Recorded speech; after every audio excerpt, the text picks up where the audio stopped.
నమస్కారం ఘంటారావానికి స్వాగతం. ముందుగా ప్రధానాంశాలు. తుని రైలు దహనం కేసులో అప్పీల్ ఉపసంహరణ, మళ్లీ తిరగదోడే ఉద్దేశం లేదంటూ ప్రభుత్వం ఉత్తర్వులు.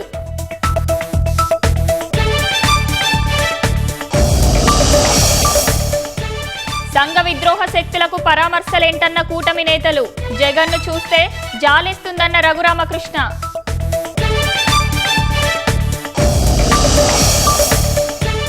కటకటాల్లోకి మరో 2 పాకిస్తాన్ గూఢచారులు, భారత సైనిక రహస్యాలను ఐఎస్ఐకి చేరవేస్తున్నట్టు గుర్తింపు.